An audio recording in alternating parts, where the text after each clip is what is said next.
திருவள்ளூர் நாடாளுமன்ற பாஜக வேட்பாளர் பாலகணபதியை ஆதரித்து மத்திய அமைச்சர் ஸ்மிருதி இரானி திருநின்றவூர் பெண்கள் மத்தியில் ஆதரவு கேட்டு வாக்கு சேகரித்தார். இதனைத் தொடர்ந்து திறந்த வாகனத்தில் வேட்பாளர் பாலகணபதியுடன் சென்று வாக்கு சேகரித்தார். முன்னதாக நிகழ்ச்சியில் பேசிய ஸ்மிருதி இரானி, பாஜக உருவாக்கப்பட்ட தினம் இன்று. பாஜக கட்சி மட்டுமே மக்களுக்காக சேவைக்காக உருவாக்கப்பட்டது, அரசாட்சி செய்பவர்களுக்கு இல்லை என தெரிவித்தார். தொடர்ந்து பேசியவர், பாராளுமன்றத்தில் 33% மகளிருக்கான இடஒதுக்கீடு நிறைவேற்றப்படாமல் திமுக காங்கிரஸ் கட்சி எதிர்த்தனர். அதை நிறைவேற்றியது பாஜக நரேந்திர மோடிதான் என தெரிவித்தார். திமுக அவர்களின் குடும்ப பெண்களுக்கு மட்டுமே வாய்ப்பு வழங்க நினைத்தனர். ஏப்ரல் 19 அவர்கள் குடும்பத்திற்கு வாக்களிக்காமல் உங்கள் குடும்பத்திற்கு வாக்களிக்க வேண்டும். காங்கிரஸ் மற்றும் திமுக பழைய நீண்ட கூட்டணி ஏன் பாராளுமன்றத்தில் செங்கோல் வைக்க முடியவில்லை என கேள்வி எழுப்பினார். இதன் மூலம் மகாலட்சுமி பாராளுமன்றத்தில் நுழைந்தது. 2047 வல்லரசு ஆக வேண்டும் என்பதால் மீண்டும் மோடி வேண்டும் என கூறுகிறார். மோடி நாட்டை உயர்த்த நினைக்கிறார், ஆனால் திமுக புதிய டாஸ்மாக் கடைகளை திறந்து பணம் சம்பாதிக்க வேண்டும் என நினைக்கின்றனர் என குற்றம் சாட்டினார். எதிர்க்கட்சி பிரதமர் வேட்பாளர் யார் என்று தெரியாது. திமுக பிரதமர் வேட்பாளர் யார் என்று கேட்டால் பதில் இல்லை. திமுக காங்கிரஸ் கூட்டணி கொள்கை என்ன என்ற கேள்விக்கு பதில் இல்லை. கொள்கை கோட்பாடு இல்லை. கொள்ளை அடிப்பதுதான் அவர்கள் வேலை. இந்தியா கூட்டணிக்கு கொள்ளை அடிப்பதுதான் அவர்கள் கொள்கை. கேரளாவில் ராகுல் காந்தி ஏன் போட்டி என சண்டை. கர்நாடகாவில் இரு தலைவர்களுக்கு சண்டை நிலவுகிறது என கூறினார். இதனைத் தொடர்ந்து வேட்பாளர் மற்ற கட்சியினர் இருசக்கர வாகனத்தில் ஊர்வலமாக சென்றனர். இதன் காரணமாக சென்னை திருப்பதி நெடுஞ்சாலையில் இருபுறமும் போக்குவரத்து நெரிசல் ஏற்பட்டது. தேசிய ஜனநாயக கூட்டணியினுடைய வேட்பாளர் டாக்டர் அர்ஜா ஆதரவு பெற்ற வேட்பாளர், டிடிவி தினகரன் அவர்களுடைய ஆதரவு பெற்ற வேட்பாளர், ஜி.கே. வாசன் அவருடைய ஆதரவு பெற்ற வேட்பாளர், தேசிய ஜனநாயக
சகோதரர் பாலகணபதி அவர்கள் நம்முடைய வாக்குகள் சேகரிக்க வந்து கொண்டிருக்கிறார்கள். தாமரை சின்னத்தில் வாக்குகள் சேகரிக்க பொன் பாலகணபதி அவர்கள் நம்முடைய வந்து கொண்டிருக்கிறார்கள். ஏறத்தாழ் நம்முடைய மாவட்டத்திற்கு மருத்துவக் கல்லூரி தந்த நம்முடைய பாலகோடு நரேந்திர மோடி அவருடைய ஆட்சி பெற்ற வேட்பாளர்கள் பொன் பாலகணபதி அவர்கள் வந்து கொண்டிருக்கிறார்கள். பெரியவர்களே, தாய்மார்களே, மறந்து நெருங்கி விடாதீர்கள். விவசாய பெருமக்களுக்கு விவசாய கௌரவங்களை தந்து பொன் பாலகணபதி அவர்கள் வந்து கொண்டிருக்கிறார்கள். புதிய நீதி கட்சியினுடைய ஆதரவோடு அண்ணா திராவிட முன்னேற்ற கழகத்தினுடைய புரட்சி மீட்பு இயக்கத்தினுடைய தலைவர் அருமை அண்ணன் திரு ஓ பன்னீர்செல்வம் அவர்களுடைய பேர் ஆதரவோடு மற்றும் இங்கு தமிழக மக்கள் முன்னேற்ற கழகத்தினுடைய தலைவர் அண்ணன் திரு ஜான் பாண்டியன் அவர்களுடைய ஆதரவோடு வீரமுத்திரையர் பேரவையினுடைய தலைவர் அண்ணன் மரியாதைக்குரிய திரு செல்வகுமார் அவர்களுடைய ஆதரவோடு மற்றும் பல பல்வேறு அமைப்புகளுடைய ஆதரவோடு இன்றைக்கு நான் தேசிய ஜனநாயக கட்சியினுடைய வேட்பாளராக போட்டியிடுவதில் மிகுந்த மகிழ்ச்சி. இந்த காலகட்டத்திலே ஒரு விஷயத்தை நன்றாக தெரிந்து கொள்ள வேண்டும். கடந்த 15 வருட காலமாக இந்த திருவள்ளூர் பாராளுமன்றத்திற்கு உட்பட்ட பகுதி எவ்வளவு தூரம் வளர்ச்சி அடைந்திருக்க வேண்டுமோ அவ்வளவு தூரம் வீழ்ச்சி அடைந்திருக்கிறது என்பதுதான் நிதர்சனமான உண்மை. கடந்த 5 வருட காலமாக வெற்றி பெற்று பாராளுமன்றம் சென்ற பாராளுமன்ற உறுப்பினர் ஏதாவது இந்த தொகுதியினுடைய கோரிக்கைகளுக்கு பற்றி ஏதாவது ஒரு வார்த்தையாவது பேசியிருப்பாரா என்று கேட்டால் நிச்சயமாக கிடையாது. நிச்சயமாக கிடையாது. இந்த பாராளுமன்றத்தில் நிறைவேற்ற வேண்டிய கோரிக்கைகள் நிறைய இருக்கிறது. அதற்கு பதிலாக மாண்புமிகு பிரதமர் நரேந்திர மோடி அவர்களிடத்தில் விவாதம் செய்வதிலே தான் அவர்கள் குறியாக இருந்திருக்கிறார்கள். சரி, அதைத்தான் செய்யவில்லை. மக்களுக்கு சென்று நீங்கள் நேரடியாக பணியாற்ற மாட்டீர்கள் என்பது நரேந்திர மோடி அவர்களுக்கு தெரியும். உங்களுக்காக பாராளுமன்ற உறுப்பினர் நிதி என்று ஒதுக்கப்பட்டு அதையாவது மக்களுக்கு செலவிடுங்கள் என்று சொன்ன பொழுது அதையும் முழுமையாக செலவிடாத ஒரு நாடாளுமன்ற உறுப்பினர் இருந்தார் என்று சொன்னால் அதுவும் காங்கிரஸ் கட்சியை தான் சேரும். இப்படி காங்கிரஸ் கட்சியானது கடந்த 5 வருட மாநிலமாக இந்த மக்களை மிகப்பெரிய அளவில் வஞ்சித்திருக்கிறது. இதற்கெல்லாம் இன்னொரு காரணத்தையும் சொல்ல முடியும். பொதுமக்களுக்கு என்ன கிடைத்திருக்கிறது? மாண்புமிகு பிரதமர் நரேந்திர மோடி அவர்கள் ஒரு சாதாரண குடும்பத்திலே இருந்து பிறந்து வளர்ந்தவர். அவர் இங்கு இருக்கக்கூடிய ஏழை மக்களுடைய வாழ்க்கையில முன்னேற்றம் காண வேண்டும் என்பதற்காக அனைவருக்கும் வீடு கட்டும் திட்டத்திலே கொடுத்து வீட்டை கொடுத்திருக்கிறார்.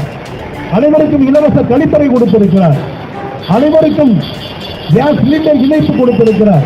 விவசாயிகளுக்கு 6000 ரூபாய் மதிப்பிலான நிதி கொடுத்திருக்கிறார். அனைவருக்கும் இலவச வங்கி கணக்கை துவங்கி இருக்கிறார். அனைவருக்கும் 2 லட்சம் ரூபாய்க்கு மதிப்பிலான இன்சூரன்ஸ் கொடுத்திருக்கிறார். தொழில் துவங்குவதற்கு 10,000 முதல் 10 லட்சம் ரூபாய் வரைக்கும் இருக்கக்கூடிய கடன் உதவியை கொடுத்திருக்கிறார். புதிதாக தொழில் தொடங்க வேண்டும் என்பதற்கு துணை இல்லாத 1 கோடி ரூபாய் கடனை கொடுத்திருக்கிறார் நம்ம மாண்புமிகு பிரதமர் நரேந்திர மோடி. ஆனால் இவை அனைத்தும் இந்த பகுதியிலே முழுமையாக கிடைக்கப்பட்டிருக்கிறதா என்று கேட்டால் நிச்சயமாக கிடையாது என்று நான் சொல்ல முடியும். ஒருபடி மேலே போய் உன்னுடைய தாய்மார்கள் யாரும் கஷ்டப்படக்கூடாது என்பதற்காக நரேந்திர மோடி அவர்கள் என்ன செய்திருக்கிறார் கேட்டாச்சுன்னா, வீட்டுக்கு பைப்பை போட்டு அந்த குழாய் மூலமாக தண்ணீர் வர வேண்டும் என்பதற்காக திட்டத்தை ஆரம்பித்துக் கொடுத்தார். ஆனால் இருக்கக்கூடிய திராவிட முன்னேற்ற கழகம் மற்றும் காங்கிரஸ் அரசாங்கமானது என்ன செய்திருக்கிறது என்று சொன்னால், அந்த திட்டத்திலே கூட எவ்வளவு தூரத்திற்கு ஊழல் செய்ய முடியுமோ அந்த அளவிற்கு ஒரு ஊழல் செய்த விஷயமாகத்தான் இதை பார்க்க முடியும். ஆக மக்களுக்கு நன்மை விளையவில்லை, மக்களுக்கு துரோகம் செய்திருக்கிறது. கடந்த 5 ஆண்டு காலத்தில் காங்கிரஸ் கட்சி ஆட்சிக்கு வந்ததற்கு பின்னால் கடந்த 2.5 வருட காலம் திராவிட முன்னேற்ற கழகம் மிகப்பெரிய துரோகத்தை செய்திருக்கிறது.